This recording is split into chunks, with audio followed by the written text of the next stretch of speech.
We're going to go back to Job, and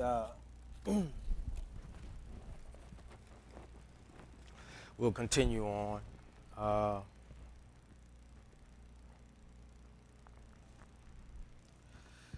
Let me settle myself.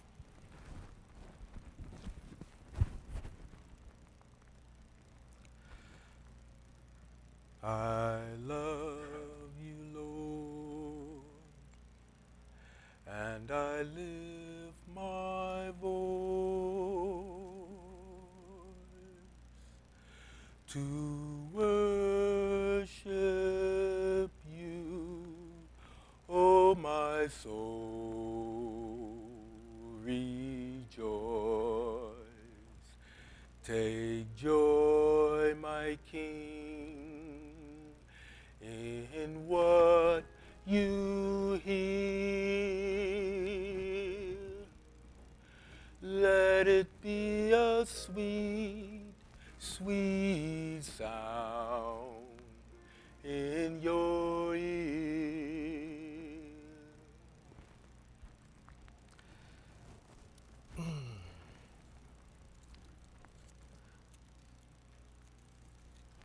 Quick review. We all know what took place in Job's life. Everything precious to him was taken. 3 of his friends came to see him, and for 7 days they said nothing. They sat with him,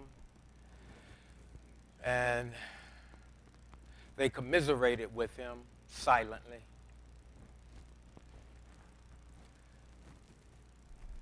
And then Eliphaz, one of his friends, asked if he could say a few words.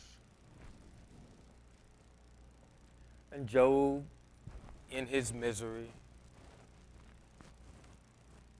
agreed. And Eliphaz shared some things with Job, about Job. And Job let him say all he had to say. And then Job responded.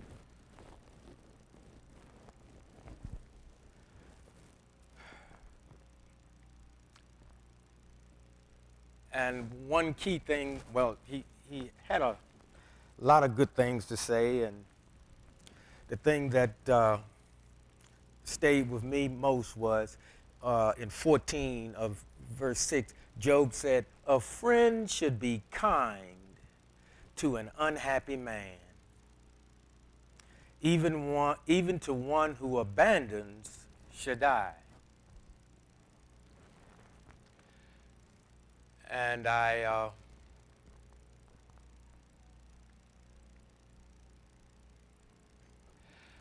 could just imagine how uncomfortable Job was listening to some of the things that his friend Eliphaz had to say, on top of the misery that he was in. And I would imagine that Eliphaz was probably somewhat uncomfortable saying some of the things that he said, but it did not stop him from saying it. And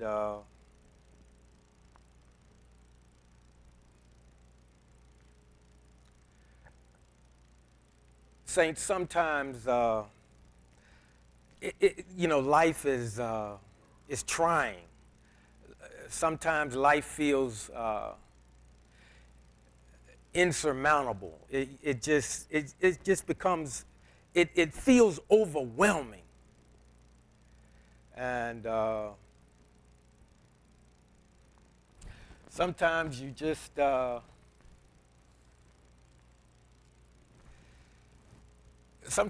want someone to just maybe just sit with you, not say anything.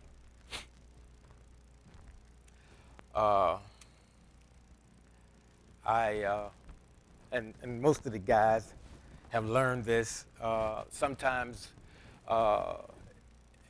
your wife or your friend or whatever, sometimes they may want to vent or just talk, or they want to maybe bounce some things off of you. And uh, we've learned that when that happens, sometimes that our sisters or your wife or your friend, they don't necessarily want you to try to fix it. They just want you to listen. And a lot of times we try to mansplain things. And I know sometimes the ladies will listen intently and they go, oh, here we go with some more mansplaining. But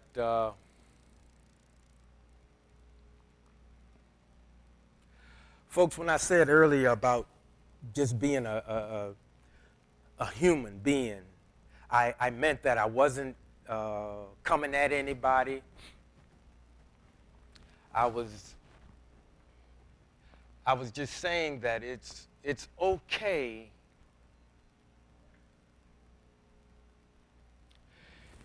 to join someone in their suffering, but do it in such a way that you're not becoming the main focus. Allow them to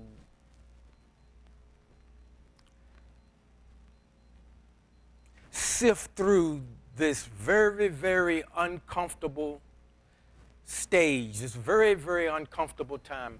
I got that message about Deacon Clark's father-in-law, and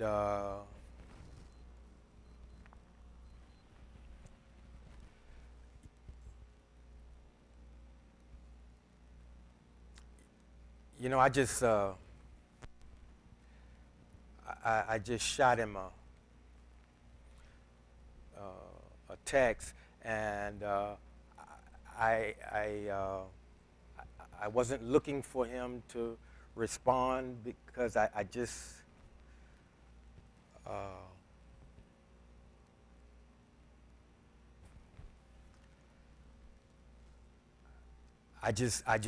said to him that when he could, I hope that he and his wife could get some rest.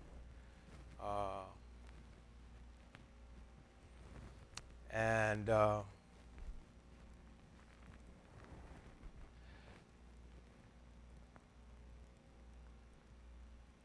there's just such a heaviness with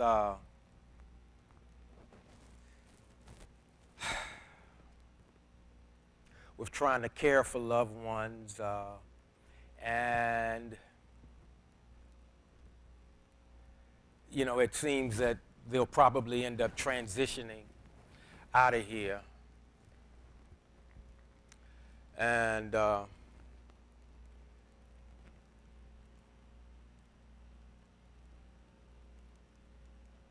lot of people are having loved ones go, and it just, I'm just praying that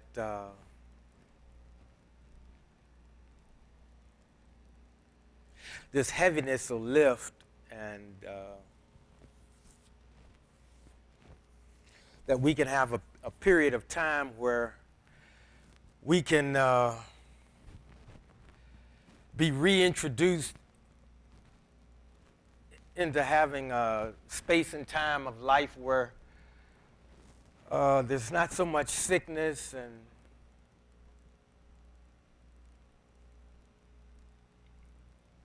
so much passing, and that we'll figure some things out, and we'll get the right message out. And if something's supposed to help, that it really helps. And if wrong information was given, that the right information be given. And because, you know, people are having to make decisions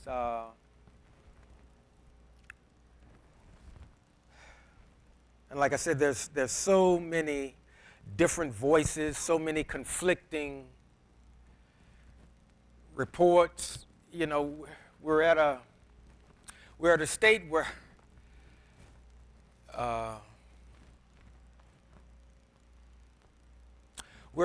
where we need to be interested in factual information more so than how you feel about a situation.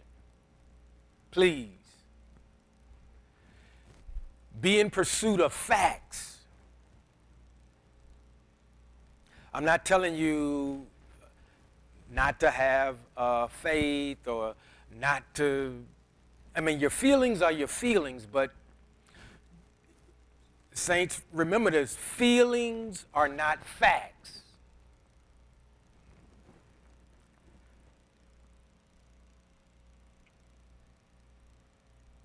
Feelings are not facts.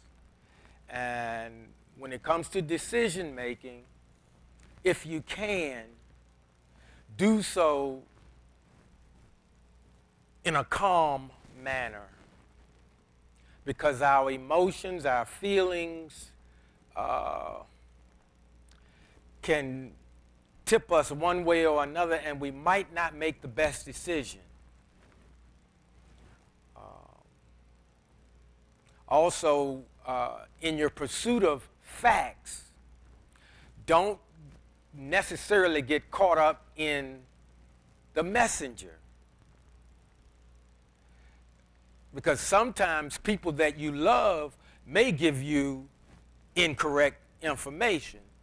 And sometimes people that you're not particularly close to may have factual information. But if your feelings about them can cloud your judgment, we'll make a bad decision. All of that is in Job. All of that is in Job. And all of us, we pretty much know the overview, the story of it, because each one of the friends had something to say, and Job responded to each one of them. And as often happens even today, a situation occurs, and sometimes people that are maybe in your circle or people that you spend a lot of time with, they may have something to say about the situation that you're dealing with in life. And then sometimes you find out maybe you don't know each other as well as you thought you did. Or maybe they're not as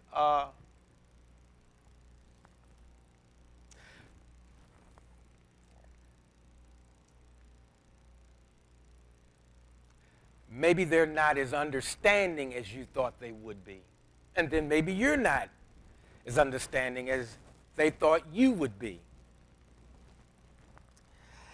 A friend should be kind to an unhappy man, even to one who abandons Shaddai. But my brothers are as deceptive as Vadi streams that soon run dry. Translation for that is like, I thought we were boys. How could you say those things to me?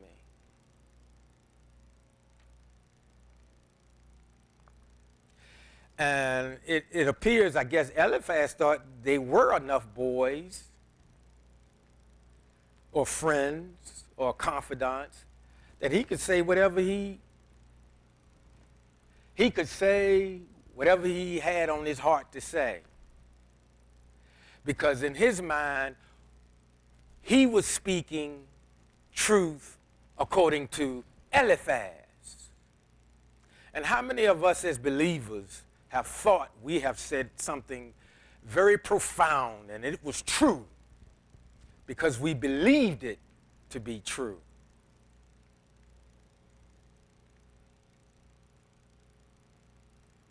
And hopefully it didn't cost you a friendship.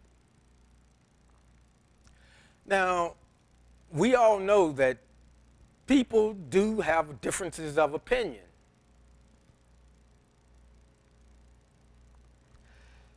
And that's going to happen. But I want us to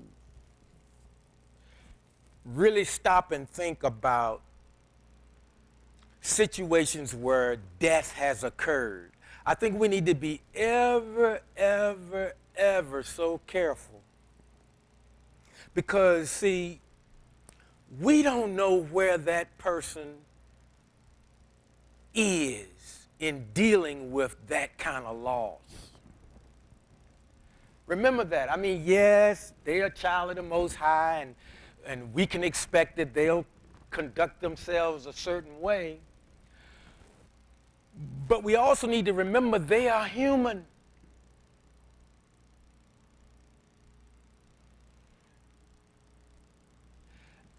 And we all don't handle that type of loss the same way.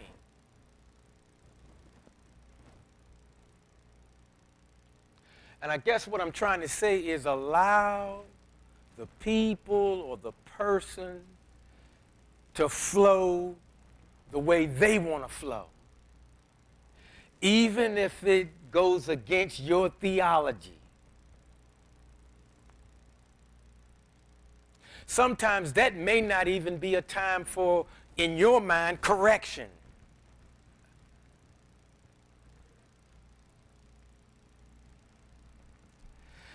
And if I'm looking in your area, I'm not looking at you specifically. I don't want anyone getting, I'm not talking about anybody. I'm talking about mankind. I'm talking about us as believers, how we actually interact with one another on a day-to-day basis. But the book of Job is dealing with serious, serious loss.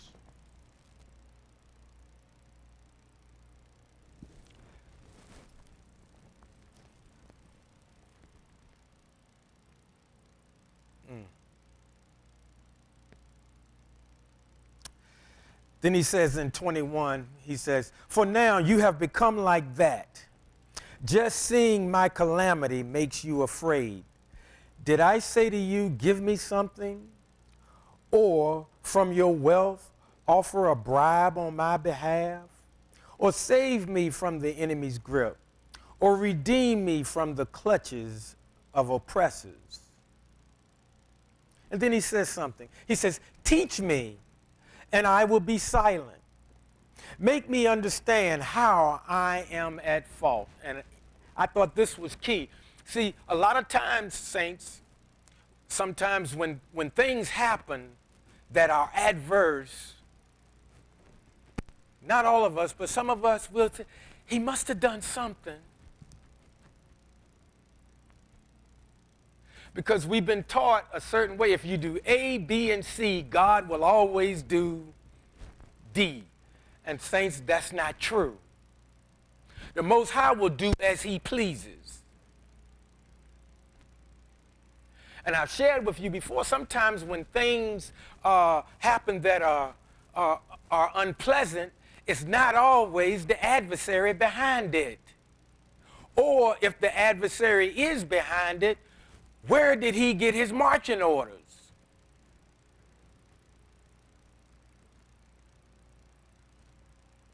Remember how Job started out? The Most High said, "Hey, man, that's my guy. He loves me, and he avoids evil at all costs." And Job knew who was buttering his bread. I mean, and he was living large. And it even said that on occasion, Job would offer up sacrifice for his children, just in case they really begin to think Job and not the one that made Job and made them.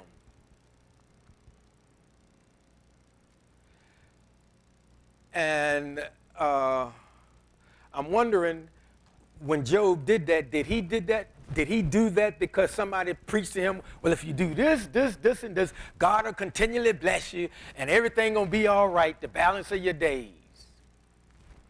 I don't know if they were making that kind of teaching back then. But Job said he was doing this in the event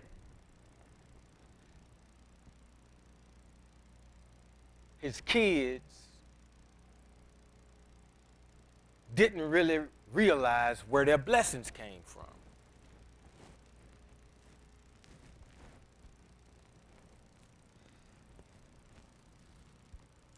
Teach me, and I will be silent. Make me understand how I am at fault.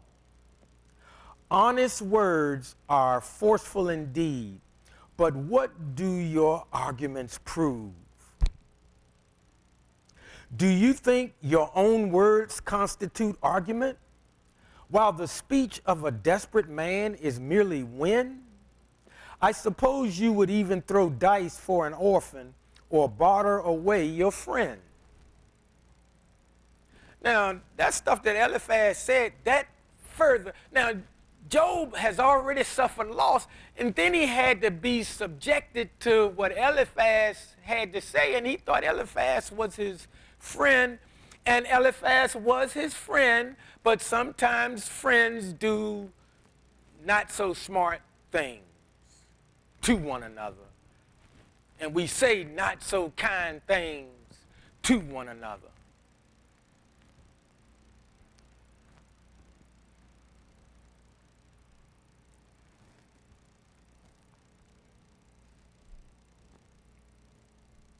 Remember, when someone is dealing with that kind of loss, particularly death, we just don't know. We don't know. Yeah, I mean, we have some idea,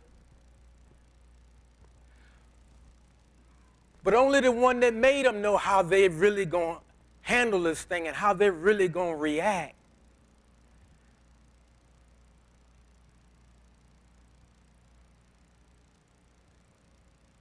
And it's hard, it's difficult. We got to be there, but yet not be there. We need to be there, we need to be present, but everybody doesn't have to know that Barry's in the house. I hope you understand what I'm saying.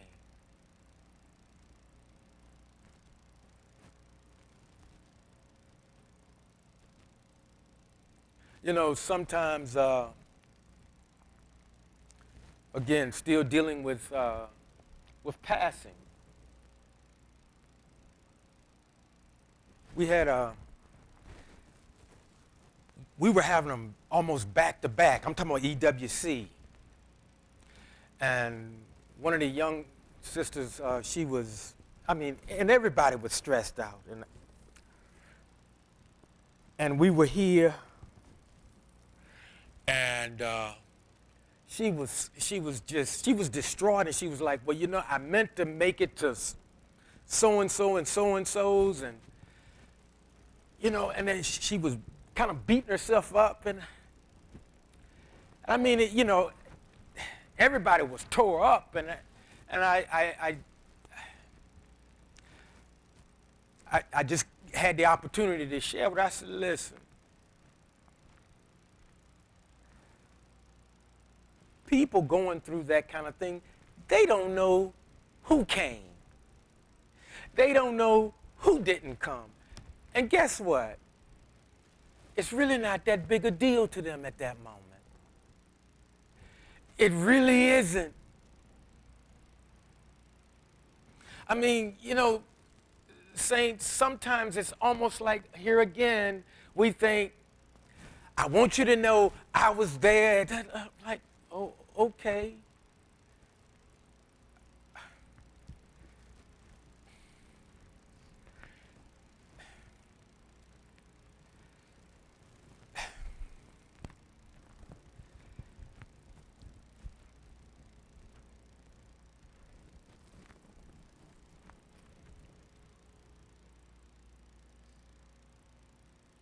Stress is still high, saints. Even now, even today, stress is still high. You know, a lot of us, we go on and we do what we got to do. And we troopers. But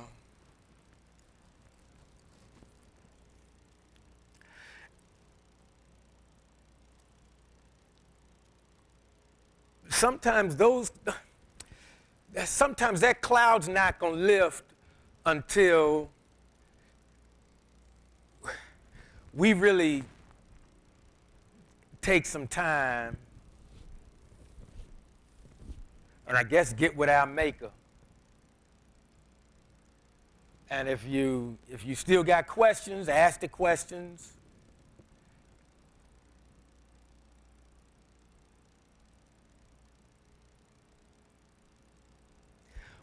But you take all the time you need. See, for some people, and maybe that's what works for them. Some people, they got a schedule. They're going to keep their schedule, and that's okay. But keep in mind, everybody don't operate that way. So if somebody has to take a missing for a while, that's what has to be done. We'll keep things moving until they can get back in. And we should have such an atmosphere where really a whole lot of explanations not even necessary.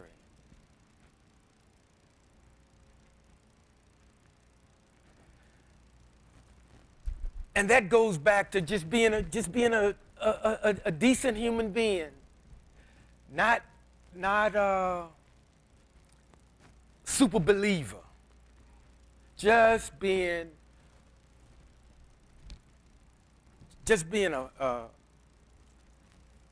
decent person that you are. That means more to people than sometimes we can even imagine.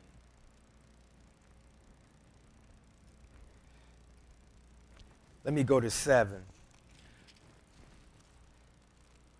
This is still Job responding to Eliphaz. He says, human life on earth is like serving in the army. Yes, we drudge through our days like a hired worker, like a slave longing for shade, like a worker thinking only of his wages. So I am assigned months of meaninglessness. Troubled nights are my lot. When I lie down, I ask, when can I get up? But the night is long, and I keep tossing to and fro until daybreak. Don't raise your hands. Have any of you been so tired and you get into bed and your eyes stay open like cash register drawer? And you're tired. And you'd be like, I just want to go to sleep. I remember when I used to drive truck for Vince and Ronnie Brown. And we had a Miami move. And I was on the 18. Of course, I couldn't outlift none of them. But I could drive further and longer than all of them put together. Because I tell you, the first time I went on a move with those guys, we were moving a guy up in Maryland.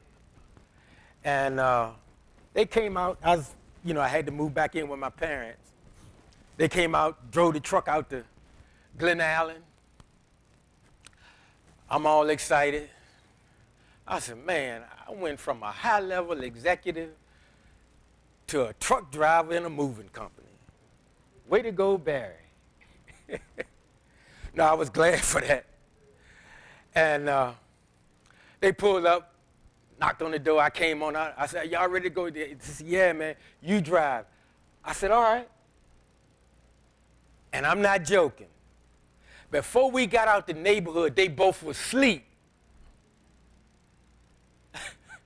And I was like, oh, my God, what kind of What kind of moving company they got here? But when we got to the destination, I saw why they were in the moving business. It was all I could do to keep up. Those guys went to work. And then that's how I made the A-team, because they found out, oh, okay, he can drive.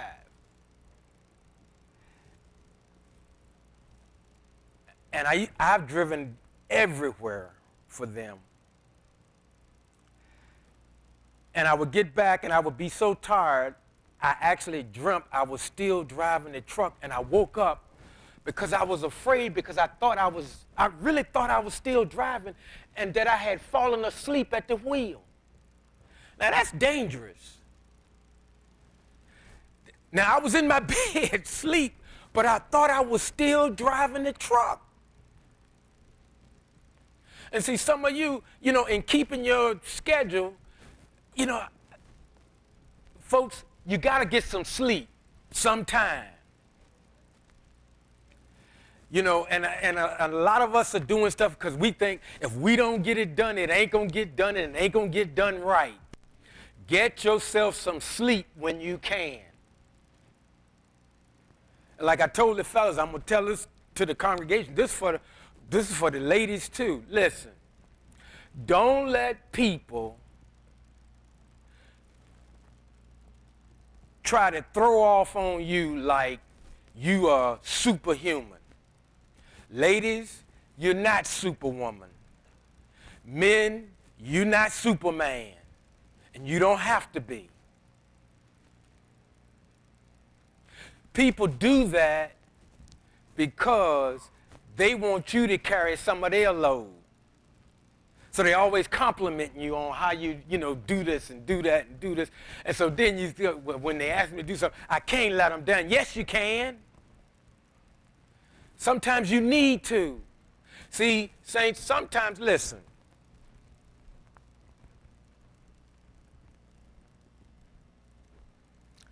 Smart people learn from their mistakes. Let me say that again. Smart people learn from their mistakes. But a wise person learns from observing other people making mistakes. See, we're teaching and preaching all the time. Some of us teach more what not to do than what to do. But we're teaching all the time. All that's in Job. Yes, it is. 7 days they said nothing.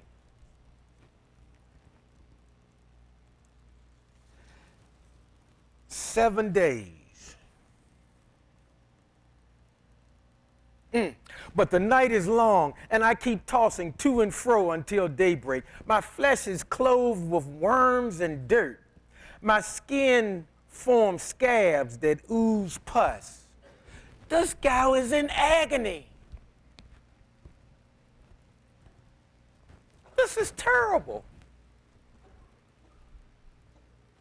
And I mean, we suffer too, but gang, this is something here.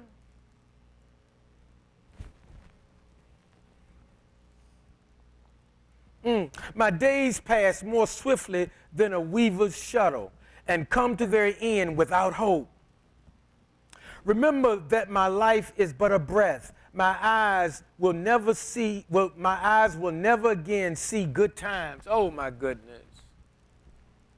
Now that's, and sometimes, man, when you're in that thing, it does seem like, man, the sun ain't gonna shine no more.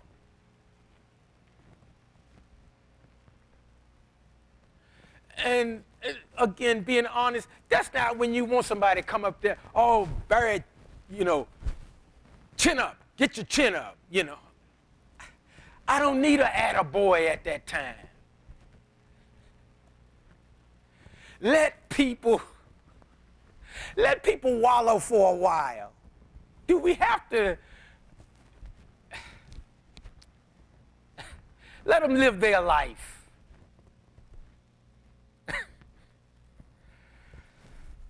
Ooh. Now, I know that's not what we learn. We learn we're supposed to go in and find a scripture that's appropriate for that. No. Have compassion. Have understanding. And if you don't understand, just stay quiet. Stay quiet.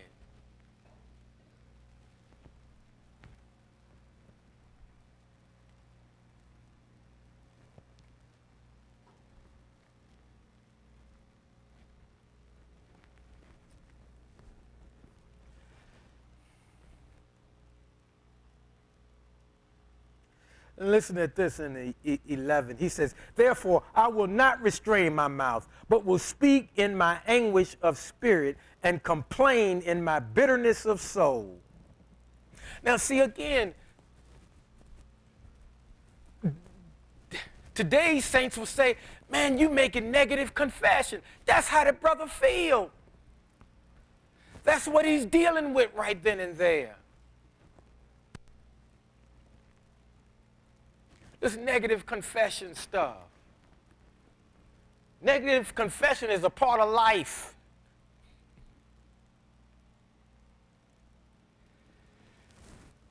And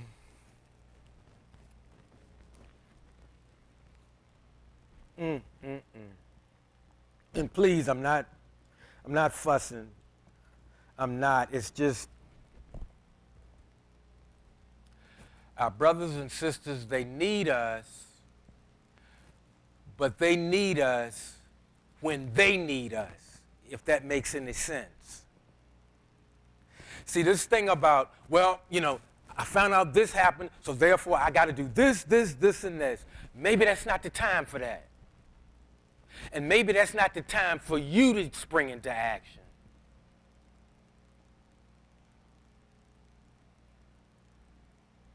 Particularly if you're doing it out of instinct. Allow the Holy Spirit to guide you even then, because sometimes you might say, hey, sit still. Sit still. Not right now. Sometimes, have you ever been in maybe you're having a heated debate. It don't have to be a knockdown, drag-out argument. And sometimes you think of something to say, and then all of a sudden something just say, don't say nothing. Don't say nothing. And you obey the don't say nothing.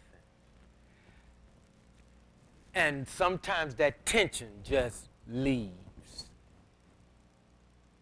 Because sometimes in our much saying, we're putting another log on the bonfire, and it's getting bigger and bigger and bigger.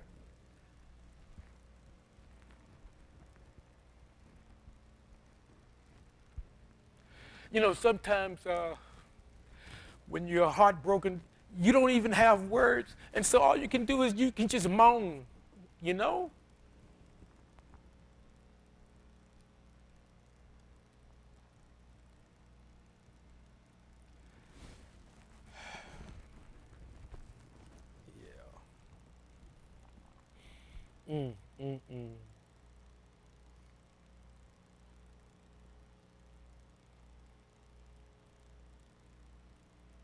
Oh my goodness. I'm going to read this. In 12, he says, am I the sea or some sea monster that you put a guard over me? When I think that my bed will comfort me, that my couch will relieve my complaint, then you terrify me with dreams and frighten me with visions. I would rather be strangled. Death would be better than these bones of mine. This guy's in agony. I remember, I know some of you that were here, Mom used to always say, you know, we keep doing stuff and, you know, all right, Barry, you know, that ain't right. And I just keep going doing it. All right, Barry, that ain't right. I keep on doing it. And then finally the Most High said, okay, here come agony. And then we all stop when that agony hit. When things get rough like that, you stop whatever it is you're doing. And then we go from, well, I'm going to do this. I ain't going to do it no more. I ain't going to do it no more. Remember when you were a little kid? And your parents tell you, don't do that no more. We do it anyway. They might give you another, don't do that no more. Do it anyway. And then they got tired. They going, they going to get the belt. Or some of them used to make you go out and get that switch. And I remember that was the famous line in our house. I ain't going to do that no more. I ain't going to do that no more. It was too late. You was going to get tore up. But we're the same way as adults, saints,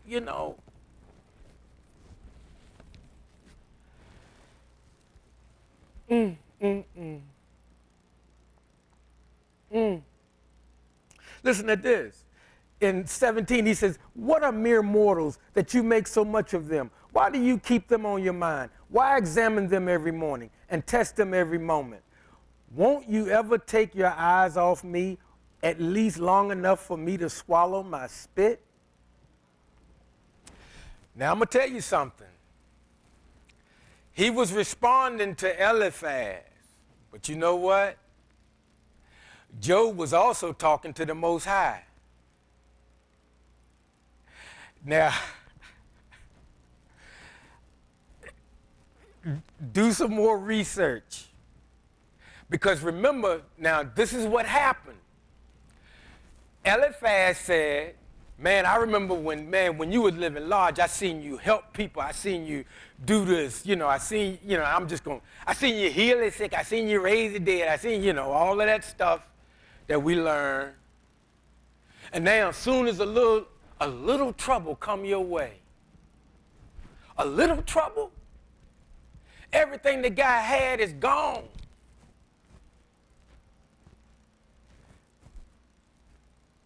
And Eliphaz said that.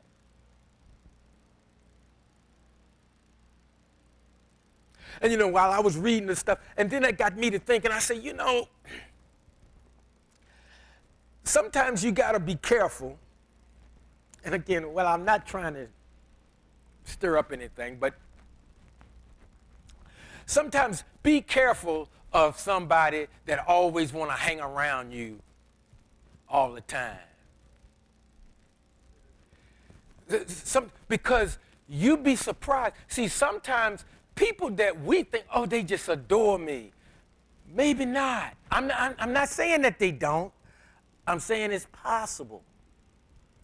See, some people, they might envy you. And you think they like you. Because, y'all go out to lunch, you go shopping, you go to a ball game, or you go to a movie.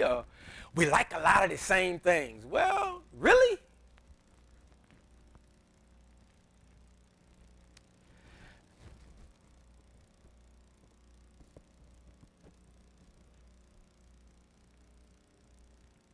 I'm not saying, folks, yes, we got to trust people. And all of us wouldn't be where we are in life if we didn't trust somebody sometime. That's true now. But you'd be surprised how many people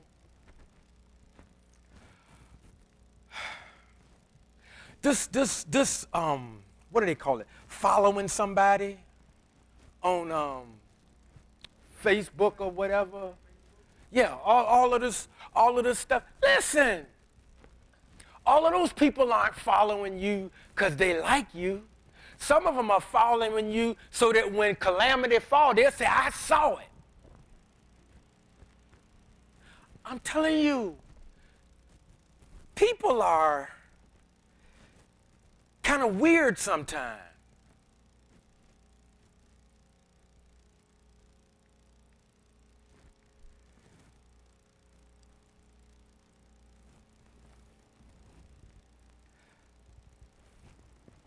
I had a uh, I was graduating from high school, and I wanted to throw a party. My folks said, "Yeah, you can do it. Just have all them people out in the backyard. I don't want them in the house." All right. And it was a party. We had stuff on the grill. I mean, I spent a bunch of money. And I had a guy that, I'm still friendly with him today. But we hung out a lot, all through high school and everything. And I was like, well, look, man, I tell you what, you got quite the record collection. Why don't you bring your records, man, and you do the you take care of the music for me. Then I had another guy, well, you do make sure all the, I had everything. But what I noticed was, now everybody agreed to do stuff, but it was on a Saturday. And it had rained Friday, and I said, you know what, this thing, it may rain, I'm going to cancel the thing. But some of the girls I went to school with said, well, I got some friends coming in from out of town, and this, it was well attended. But here's what I began to notice. The guys that I thought would have my back, all of a sudden, about 45 minutes. Now, I had some music, but I didn't have the collection that he had. He came late. Another buddy of mine had a bunch of food. I had stuff there, but I wanted everything there. Let's get it going. We had the grill going. I mean, that thing was something. But I noticed all these guys, and I was like, because if they had asked me to do that, I would have done that and been there Monday. Making sure that everything that I told them I would do, I was going to have it in place. But I had 2 or 3 of them that it's almost like they purposely was trying to sabotage. And we were supposed to be good friends. I've eaten at his house. He's eaten at my mom's house. All of them. And then that's when I start saying, people can be funny. And I'm telling you, even in our adult lives. Now, again, I don't want you looking at your friends with the side eye. But I'm just saying, you would be surprised to find out maybe the people that hang around you a lot, if we really knew the reason why they were hanging around.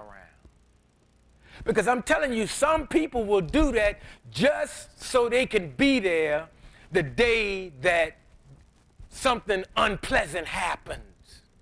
Now, I think that's kind of sick, but people are like that.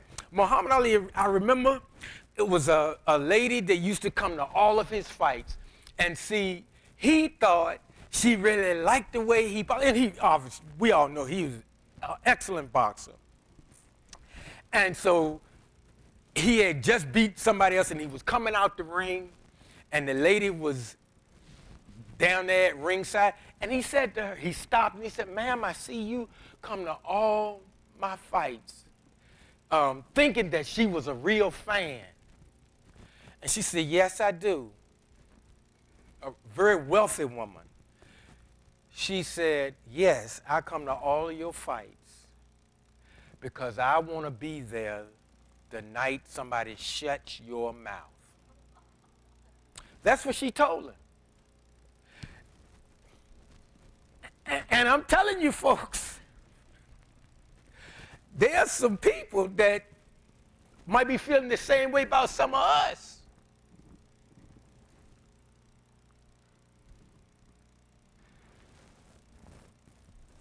Now, I'm not throwing shade on Eliphaz, but I am surprised at how hard he came at Job after what the man been through.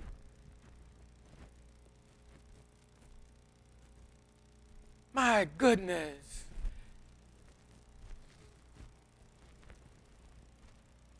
Didn't build that. I don't have but 8 minutes, and I'm gonna stay true to that.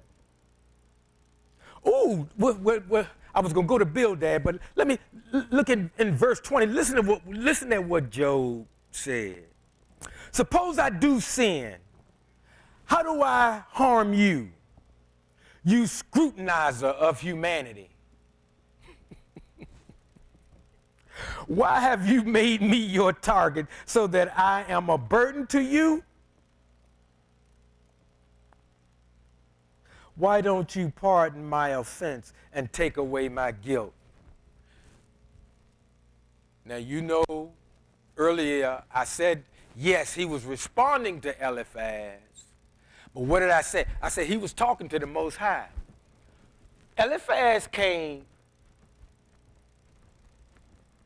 handle his sin. And see, keeping in mind, and I'm going to stay on point, Reg, Job got every one of his friends straight. All of them made what they thought were good points. And he knocked them down one at a time. But if you remember, the Most High had something to say too. Now, I don't want to get too far ahead, because what I'm trying to convey to you is, in this season of loss, and this season's been going on for a few years now, let us not lose sight of the fact that people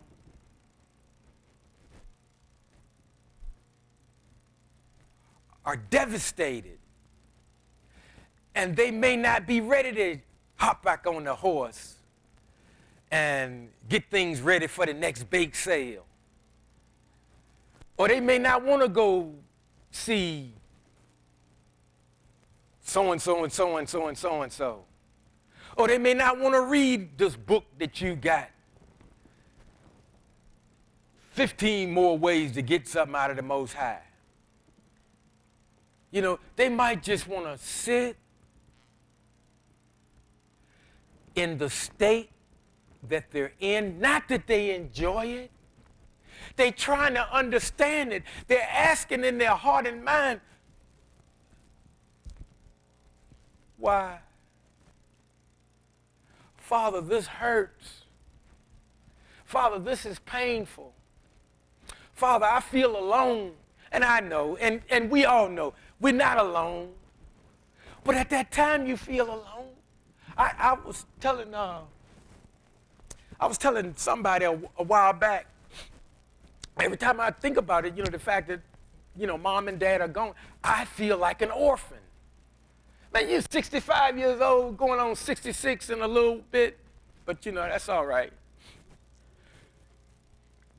But sometimes it comes and I feel like that.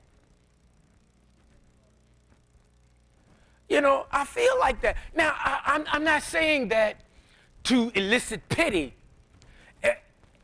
There are many of you in here that have had to deal with the same thing. And I know I've talked to Donnie and I talked to a couple of others. I said, man, how do you keep going with this thing, man? I still have some of my dad's stuff, and I'm taking stuff to Goodwill and stuff, and and he's been gone a while now. It's like,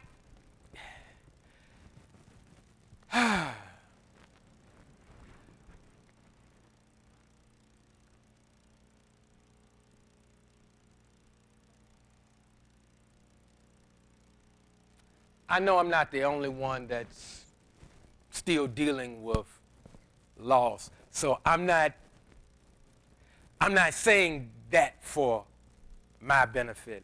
I'm saying it for our benefit. Our benefit. Let us learn how to really be there for one another, but not be there. Let's allow each other to experience every facet of life on their own time, not on our schedule. Do you understand what I'm saying? Let's really learn how to love one another. God bless you.